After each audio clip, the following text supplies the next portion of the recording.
I want to play a clip for you from a guy named Johnny Enlow.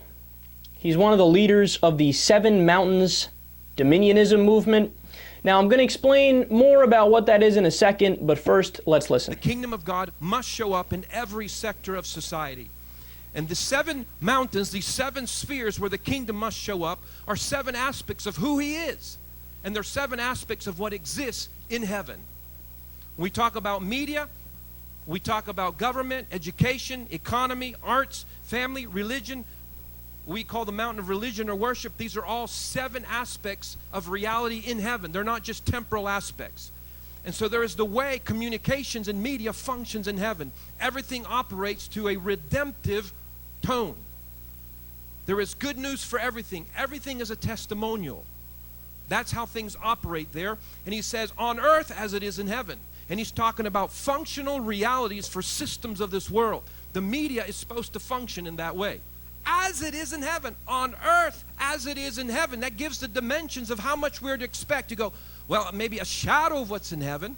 No, as it is. The way government functions in heaven can function here as government of the nations of the world. Okay, I play you this clip to ask you a serious question. How are we supposed to have a logical conversation about policy with that? I don't think it's possible. The dude is advocating to implement the same government they have in heaven on earth.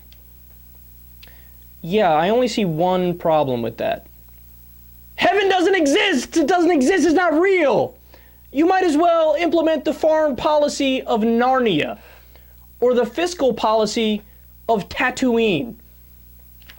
So at first glance, when you hear somebody like that, it's just comical, right? Silly but harmless ramblings. But listen to what the Dominion movement is. Quote, Dominion theology is a category used by journalists, scholars, and religious activists to classify theological systems with the common belief that society should be governed exclusively by the law of God as codified in the Bible. So now we go from comedy to just dangerous. Look, they want to bring back the Dark Ages. These guys want to bring back the Inquisition and the Crusades and a government where the Bible rules all. But think about how crazy that is. So if that were the case, well, you would get the death penalty if you talk back to your parents.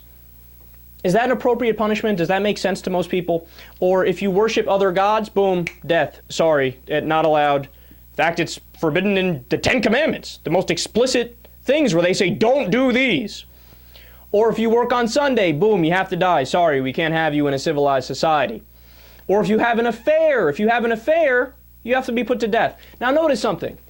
People, we all have moral qualms with affairs, but it's not illegal. You don't get thrown in jail for having an affair because it's somebody's personal business. But if you implement the rule of the Bible, well, sorry, we're going to have to hang you or shoot you or put you in a gas chamber because you slipped up and had some infidelity. Well, also, pornography would be banned, divorce would be banned, so even if two adults both agree, hey, we should part ways. No, the government will force you to stay together. This is a theocratic system. This is what we'd be dealing with. And funny enough, the same people that trash Muslims and hardline Islamists, these are the same people that agree with them. So evangelical Christians are like, yeah, the Muslims suck. But then when you actually sit down and look at what policies they're in favor of, oh, these guys love each other. I mean, they totally agree on social issues when it comes to marriage, when it comes to giving people the death penalty for random things, when it comes to shoving your beliefs on other people, teaching religion in school. They're the same team, except you just change Quran for Bible, interchangeable. And that's it. Nobody, including Republicans and conservatives, and I know there's plenty of people who lean in that direction, but nobody should be in favor of these guys. They're not looking out for any of us, and they're crazy. They have no place in 2013.